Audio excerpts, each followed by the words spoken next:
terror begins again.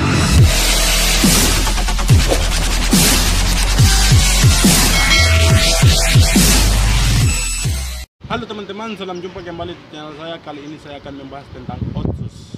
Mau tahu seperti apa? Jangan kemana-mana. Untuk itu kepada seluruh bapak ibu saudara-saudari, jangan lupa like, subscribe, dan share. Sebelum kita lanjut, saya merokok. Kali ini kita akan membahas tentang Otsus. Namun sebelum kita membahas lebih jauh, saya akan menjelaskan sedikit daripada Otsus. Kita harus mulai dari awal baru ketemu akhirnya dan kesimpulan serta usul saran.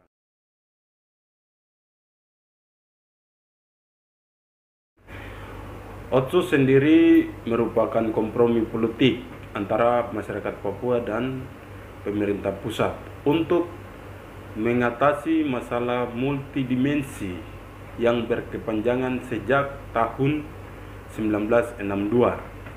Otsus sendiri didasarkan oleh Undang-Undang Otsus Nomor 21 Tahun 2001 dan JO Undang-Undang Nomor 35 Tahun 2008. Itu sedikit dari penjelasan Otsus. Kenapa Otsus itu ada? Karena untuk mengatasi konflik-konflik yang terjadi, Otsus ini berhubungan dengan Papua Merdeka. Yang adanya terbentuk OPM, TPN, hingga sampai saat ini kita kenal KNPB yang jadi Komite Nasional Papua Barat, dan kita kenal juga Beniwenda, ada juga Forkorsia Besembut. Maka dari hasil-hasil itu, maksudnya dalam arti dari konflik-konflik itu kan timbullah Otsus. Otsus ini sendiri merupakan kebijakan untuk Papua khususnya guna mempercepat kesejahteraan dan pembangunan di Papua.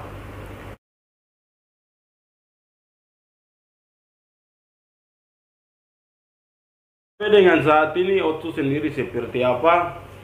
Mungkin banyak yang tidak tahu bahwa dana Otsus itu sampai hari ini itu jumlahnya berapa sih gitu. Itu pasti banyak yang tidak tahu ketika tidak bisa mengupdate, mengikuti informasi tentang Otsus. Mengenai Otsus khusus Provinsi Papua sendiri, dari sejak tahun 2002 sampai dengan tahun ini. Terkait dana Otsus, laporan yang saya terima dana Otsus untuk Papua dan Papua Barat yang disalurkan dari tahun 2002 hingga 2020 adalah sebesar 94,24 triliun rupiah. Angka yang sangat besar sekali. Dan sesuai dengan ketentuan perundang-undangan, dana Otsus Papua maupun Papua Barat ini akan berakhir di 2021, sehingga diperlukan sebuah kebijakan baru mengenai dana otonomi khusus ini. Mungkin teman-teman bilang, oh dana sebanyak ini mungkin dipakai bangun jembatan merah. No, tidak. Mungkin dipakai bangun pasar mama Papua. Tidak juga. Makanya saya bilang update informasi. Sabar, tenang, nanti saya jelaskan menurut yang saya tahu. Jadi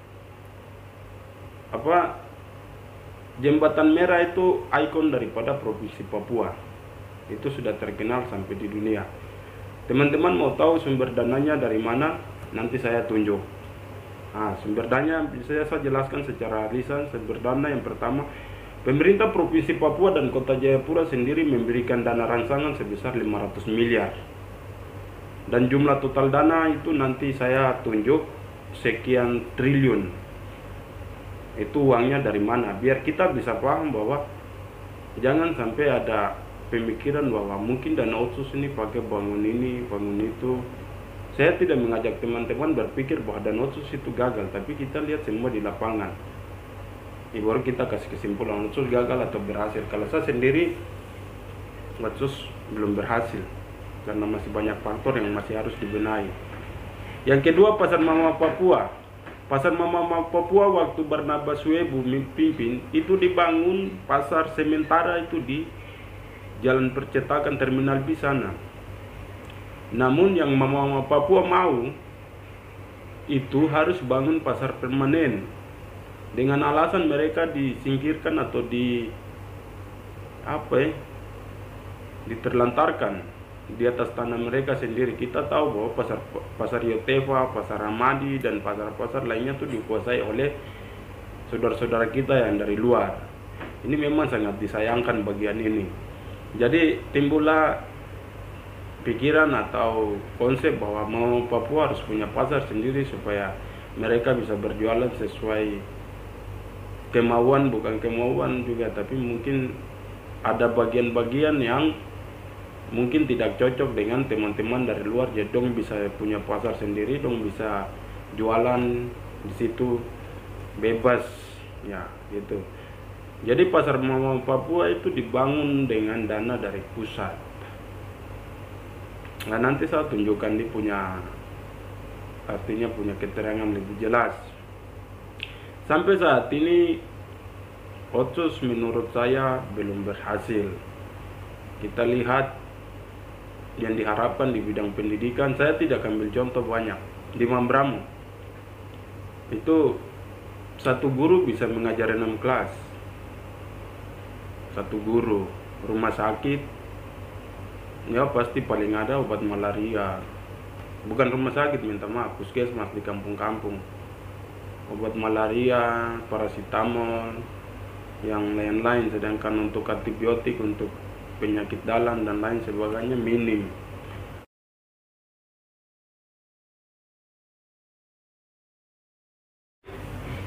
Wabah pandemi yang lagi tersebar, negara lagi dipusingkan oleh COVID-19.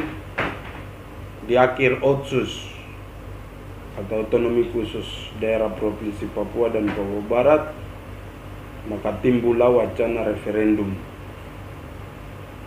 Ini sedikit memberikan tanggung jawab besar untuk negara ini. Kita kalau logika, kenapa ada referendum gitu? Sedangkan dana Otsus besar, kebijakan-kebijakan pusat ke daerah baik. Ya terima kasih untuk Pak Jokowi karena ya kita tidak mengabaikan para pemimpin yang sudah lalu-lalu, tapi ketika Pak Jokowi hadir ada jembatan merah, ada pasar Mama Papua. Artinya bagaimanapun tapi Jokowi hadir, barang-barang itu ada. Terima kasih untuk yang sudah memimpin, yang sudah pernah berpikir tentang bagian-bagian itu. Kita minta terima kasih dan mewujudkan bagian-bagian ini. Jokowi mewujudkan. Jadi pertanyaan simpel saja, kenapa adanya referendum? Untuk mengatasi masalah Papua, saya pikir harus ada dialog. Dialog ini sendiri kita tidak bisa mengatasnamakan masyarakat atau satu kelompok yang datang dan mengatasnamakan bahwa kami ini bagian daripada masyarakat atau bagian daripada kelompok ini, bagian daripada kelompok ini. Yang saya mau sampaikan bahwa ketika kita membuka ruang dialog, lalu orang-orang yang hadir di dalam ruangan itu salah orang, maka konflik yang dimaksud tidak akan pernah selesai. Maka itu usul saya untuk mengatasi konflik di Papua, untuk meringankan bukan menyelesaikan, ini analisis saya, harus ada dialog. Dialog itu baru kita bisa tahu solusi apa yang bisa mengatasi konflik di Papua. Nah, untuk peserta yang mengikuti dialog itu, saya sarankan pemerintah harus memberikan ruang kepada KNPB, memberikan ruang kepada UPM, memberikan ruang kepada TNPB. Ini kan artinya dorang ini yang tahu bahwa masalahnya bagaimana untuk mengatasi ini. Kalau undang misalkan perwakilan dari adat ini, adat itu, misalnya seperti kemarin ya, rasisme. Orang masih demo di sini ada 61 orang ke sana.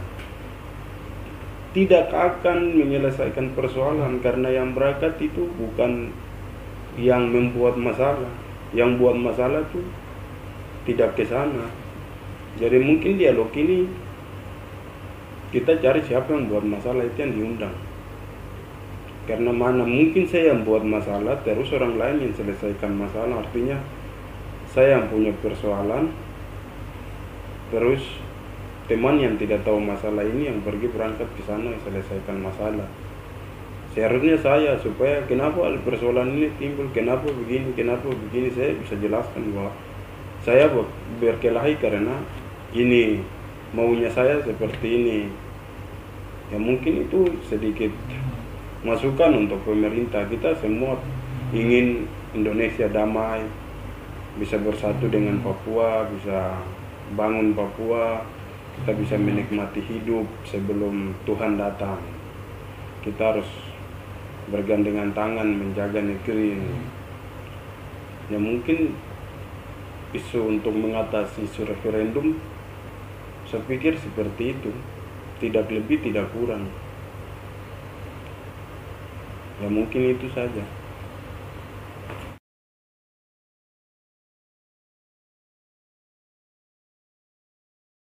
Usul saran yang pertama, evaluasi otsus.